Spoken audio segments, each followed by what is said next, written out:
We're going to do a screencast that reviews the difference between a phrase and a clause. And these guys look so angry because I think they get mad when they're not used. They make your sentences stronger, so make sure you're using lots of them. So in your notebook, yours should be on one of the pages that we glued in on Monday. If yours matches mine, you should be on page 24. And we're going to start by talking about phrases. So you'll see that there are some spots in your notebook that you need to fill in.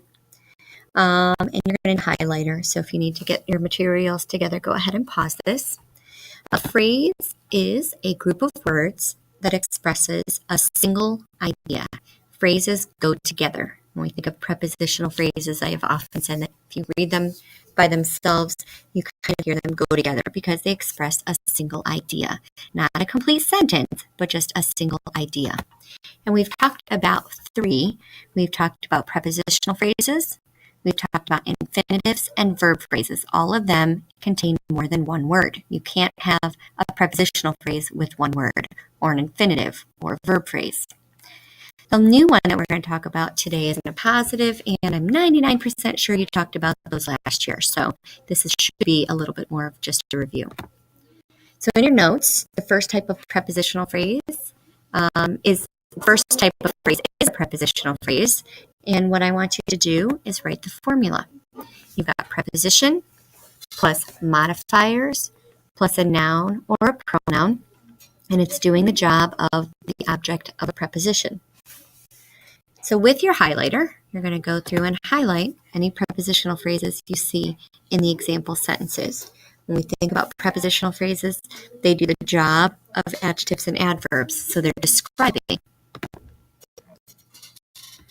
So my example is she is shouting in a loud voice. In a loud voice just describes how she's shouting. So if you want with your pencil, take an arrow to shouting after you highlight it. Number 2, a boy on the roof is singing a song. On the roof is a prepositional phrase. It's used as an adjective because it's describing the boy. Which boy? The boy on the roof. So if you want, draw an arrow to boy so you know what it's describing. The man in the room is our teacher. In the room is your prepositional phrase. If you want, draw an arrow to who's in the room. Which man in the room? Okay, so it's describing man. The next one, she's shouting in a loud voice. In a loud voice is your prepositional phrase, and it's describing how she's shouting. So draw an arrow to shouting. And then the last one, he always behaves in a good manner. In a good manner is your prepositional phrase. It describes how he behaves. So draw an arrow to behaves. So our big number one takeaway when we think of prepositional phrases is you have to follow the formula. It's got to start with a preposition. It's got to end with a noun. And only words that describe that noun are allowed to be in the middle. Moving on to infinitives, and this is one that a lot of people have had trouble with. Infinitives are to plus a verb, and we put brackets around them, just the to and the verb. And an infinitive can't start with any other word. You're not going to see in or on. It's only going to be to. Infinitives do the jobs of nouns, adjectives, and adverbs. So really, again, like most other ones, they can be anywhere in a sentence. So your example sentence, he made a plan to buy a car. Put brackets around your infinitive, to plus a verb, and you want to think, can you buy something? That's an action, so that's your infinitive. To earn money is a desire of everyone. Anytime you see to, you can stop and think if it's an infinitive. You look at the word after it.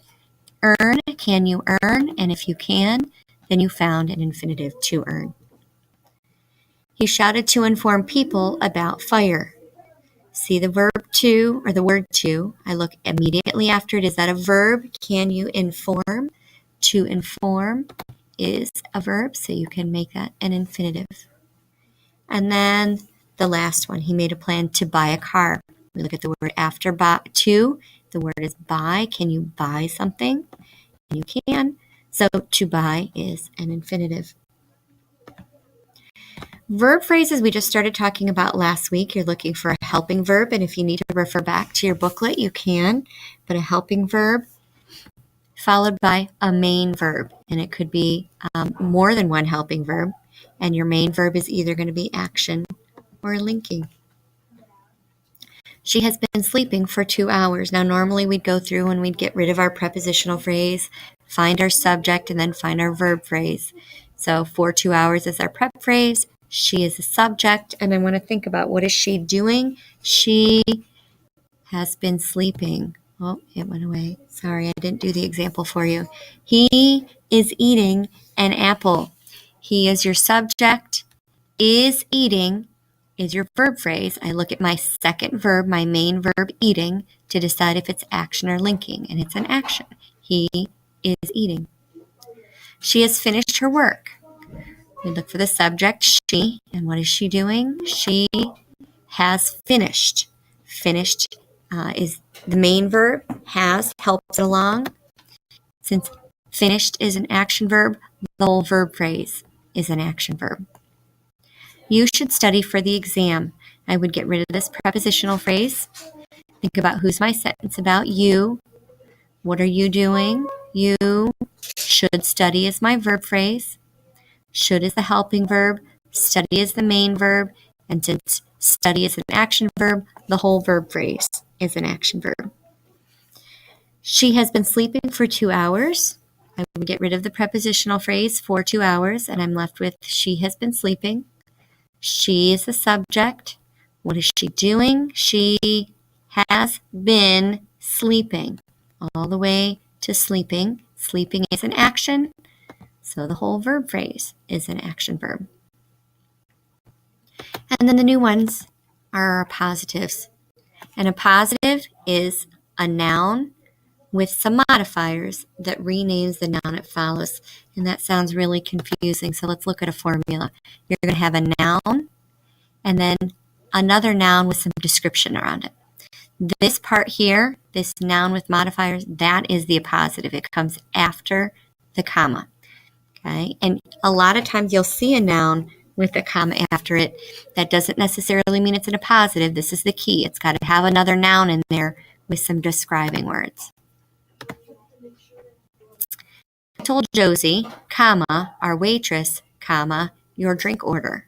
I see a noun followed by a comma, so I want to look in here and see, is there another noun that tells me more about Josie? Okay, she's a waitress. So waitress is the noun that renames Josie. Another thing you can think about with appositives is you can take them out. The sentence would read, I told Josie your drink order. And that sentence is perfectly fine, but if I didn't know who Josie was, that wouldn't make a whole lot of sense to me. So I could add an appositive in there to give you more information. She's our waitress. Finn, my crazy puppy, loves to play catch. Looking for a noun with a comma after it. Finn and a comma after it. My crazy puppy. Does puppy go back and rename Finn? And it does. Now I do see here, I could say that puppy is followed by a comma. Could this be an appositive? Does loves to play catch rename the puppy? And it doesn't. So this part in the middle, my crazy puppy, is the positive, and puppy renames Finn. And again, I could take that out and it would be just fine. Finn loves to play catch, but I might think Finn is a boy, and it wouldn't make a whole lot of sense to me in the context of a sentence, a paragraph, if I didn't know that he was a dog. I'm going to skip through this next one. I see it's the same one up from above. So Adele, my favorite singer, came out with her album today. I see Adele with a comma, a noun with a comma after it, and then another noun in here. Singer renames Adele. So my positive is my favorite singer. It's a noun with some modifiers in it. Appositives are great ways for you to add some more description to your writing. Really can be a lot of fun. You can add a lot, as much or as little as you want to with them. All right, now if you flip up your flap for phrases, you'll find a section for clauses. And a clause is also a group of words, but this time that group of words must have a subject and a verb. Some of our phrases look like they have a subject. Some of them might have a verb, but none of them have both a subject and a verb, and that's what's going to make a clause stand out. And we've touched on this at the beginning of this year so far. One type of clause is an independent clause. Independent meaning you can stand alone. We call that the main clause. It makes sense all by itself. It's got a subject and a verb, and it expresses a complete thought. So for example, she loved the song. She is the subject, loved is the verb. It can have as many phrases or complements along with it as long as it expresses a complete thought. And so we could also call an independent clause a simple sentence. One subject, one verb, one main clause.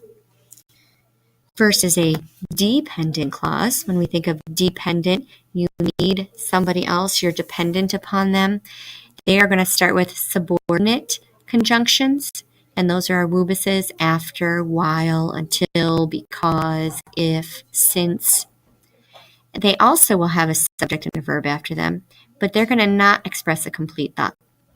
So for example, if I just add this a woobus to the beginning of my song, instead of just saying she loved the song, I said since she loved the song. That does not express a complete thought. So that would be a fragment. I could add to it to make it a complete sentence. Since she loved the song, comma, she played it over and over again. If I add an independent clause to my dependent clause, then I'll have a complete sentence. Okay, so this is just your quick intro to phrases and clauses.